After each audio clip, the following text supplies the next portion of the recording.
ಸತ್ಯ ಹೇಳುದು. ಬಡತನ ಬಡತನ ಬಡತನ ಅಂತ ಹೇಳ್ತಾರೆ. ಈಗ ನಾನು ಬರುವಾಗ ಒಂದು ಆಲೋಚನೆ ಮಾಡಿಕೊಂಡು ಬಂದೆ.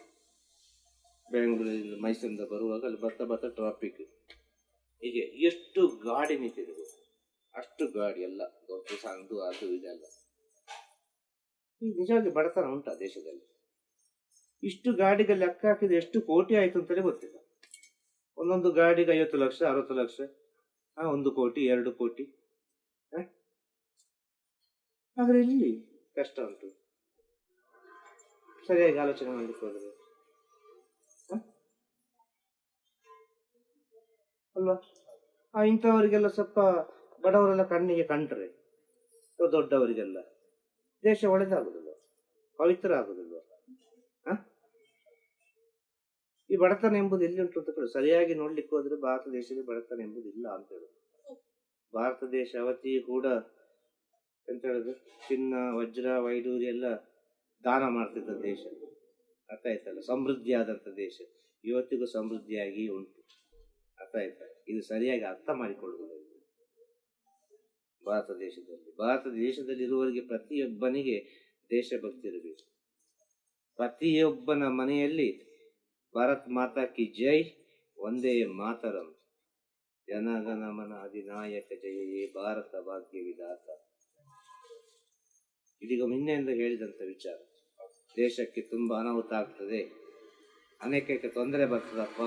ಇಲ್ಲಿ ಈ ದೇಶದಲ್ಲಿ ಪ್ರತಿಯೊಬ್ಬರು ಅವರವರ ವೆಹಿಕಲ್ ಅಲ್ಲಿ ಒಂದೇ ಮಾತರಂ ಭಾರತ್ ಮಾತಾ ಕಿ ಜೈ ಅಂತೇಳಿ ಒಂದು ಸ್ಟಿಕ್ಕರ್ ಅಂಟಿಸಿ, ಸ್ಟಿಕ್ಕರ್ ಅನ್ನು ಹಾಕಿ ಎಲ್ಲಾ ಕಡೆ ಹೋಗ್ಲಿ. ಇಡೀ ಪ್ರಪಂಚದಾದ್ಯಂತ ಅದು ಓಡ್ತಾ ಇರಬೇಕು. ಪ್ರಕೃತಿಯಲ್ಲಿ ಅದು ಪ್ರತಿಯೊಬ್ಬನ ಕಣ್ಣಲ್ಲಿ ನೋಡುವಾಗ ಅವನ ಮನಸ್ಸಲ್ಲಿ ಓದಿ ಹೋಗ್ಬೇಕು ಅವನಿಗೆ, ಭಾರತ್ ಮಾತಾ ಕಿ ಜೈ ಅಂತೇಳಿ. ಕಣ್ಣು ಮುಚ್ಚಲಿಕ್ಕೆ ಆಗುದಿಲ್ಲಲ್ಲ. ಈ ಗಾಡಿ ಓಡಿಸ್ತಾ ಹೋಗುವಾಗ ಬ್ಯಾಕ್ ಇಂದ ನಾವು ಹೋಗ್ತಿದ್ದೆ, ಫ್ರಂಟ್ ಅಲ್ಲಿ ಒಂದು ಗಾಡಿ ಇರ್ತದೆ. ಯಾರು ಬೇಕಾದ್ರೆ ಇರಲಿ, ಗಾಡಿಯಲ್ಲಿ ನೋಡುವ ಭಾರತ್ ಮಾತಾ ಕಿ ಜೈ ಒಂದೇ ಮಾತರಂ ಅಂತ ಮನಸ್ಸಲ್ಲಿ ಆದ್ರೂ ಓದ್ಬೇಕಲ್ಲ. ಓದಲೇಬೇಕು, ಇದು ನಡಿಲೇಬೇಕು ದೇಶದಲ್ಲಿ. ಭಾರತ್ ಮಾತಾ ಕಿ ಜೈ ಒಂದೇ ಮಾತರಂ ಪರಮ ಶ್ರೇಷ್ಠವಾದ ತಾಯಿಯ ಮಂತ್ರವನ್ನು, ಆ ತಾಯಿಯ ಸ್ತುತಿಯನ್ನು ಪ್ರತಿಯೊಬ್ಬರಿಗೆ ತಿಳಿಸಿಕೊಡುವಂತ ಸ್ಥಿತಿ ಬರಬೇಕು. ಇಷ್ಟೇ ಹೇಳುದು. ಗೊತ್ತಾಯ್ತಾ? ಇಷ್ಟಾದ್ರೂ ಮಾಡುವ ಈ ಮಣ್ಣಲ್ಲಿ ಓಡಾಡೋದಕ್ಕೆ. ಈ ದೇಶ ನಮಗೆ ಊಟ ಕೊಡ್ತದಲ್ಲ, ಈ ದೇಶ ನಮಗೆ ಒಳ್ಳೆ ಸ್ಥಿತಿಯನ್ನು ಕೊಟ್ಟಿದ್ದಲ್ಲ, ಈ ದೇಶ ನಮಗೆ ಅನೇಕ ರೀತಿಯ ಸವಲತ್ತು ಎಲ್ಲವನ್ನು ಕೊಟ್ಟಿದ್ದಲ್ಲ ದೇಶ. ಈ ಮಣ್ಣು ತಾಯಿ ಜಗನ್ಮಾತೆ.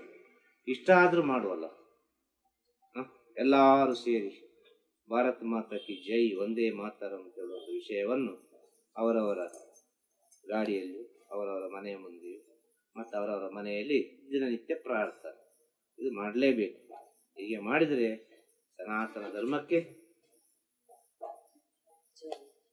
ಎಲ್ಲದಕ್ಕೂ ಅರ್ಥ ಆಯ್ತಲ್ಲ.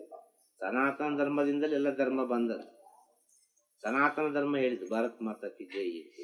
ಸನಾತನ ಧರ್ಮ ಹೇಳಿದ್ದು ಮಣ್ಣನ್ನು ಅಮ್ಮ ಅಂತೇಳಿ ಪೂಜಿಸುವಂತೆ. ಸನಾತನ ಧರ್ಮ ಕೊಟ್ಟದೆಲ್ಲ ವಿಚಾರ. ಸನಾತನ ಧರ್ಮವನ್ನು ಅದರಿಂದ ಆರಿಸಿ ಅದರಿಂದ ಬಂದ ವಿಚಾರ ಹಿಂದೂ ಮತ, ಹಿಂದೂ ಧರ್ಮ ಅಲ್ಲ. ಅರ್ಥ ಆಯ್ತಲ್ಲ? ಧರ್ಮ ಸನಾತನ ಧರ್ಮ. ಅದೇ ರೀತಿ ಇಸ್ಲಾಂ ಮತ, ಇಸ್ಲಾಂ ಧರ್ಮ ಅಲ್ಲ. ಅರ್ಥ ಆಯ್ತಾ? ಅದೇ ರೀತಿ ಕ್ರಿಶ್ಚಿಯನ್, ಇದು ಮತ, ಧರ್ಮ ಅಲ್ಲ. ಧರ್ಮ ಒಂದೇ ಒಂದು ಧರ್ಮ, ಸನಾತನ ಧರ್ಮ. ಇದು ಎಲ್ಲರಿಗೆ ತಿಳಿದ್ರೆ ಸಾಕು.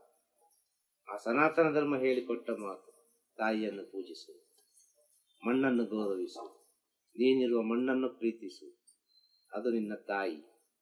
ಅಮ್ಮನ ಗರ್ಭದಲ್ಲಿ ಒಂದು ಮಗು ಹುಟ್ಟಿದರೆ, ಭೂಮಿಗೆ ಒಂದು ಬೀಜ ಹಾಕಿದರೆ ಅದೆಷ್ಟು 1000 ಬೀಜಗಳು ಬರ್ತದೆ, 1000 ಹಣ್ಣುಗಳು ಬರ್ತದೆ. ಹಾಕುದು ಒಂದು ಬೀಜ, ಅದು ಎಷ್ಟು ದೊಡ್ಡ ತಾಯಿ ಆಗಿರ್ಬೇಕಲ್ಲ. ಮಾತೆ, ಜಗನ್ಮಾತೆ, ತಾಯಿ, ಭುವನೇಶ್ವರಿ.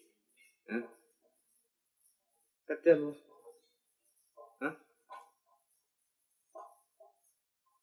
ಯೋಚನೆ ಮಾಡಿ.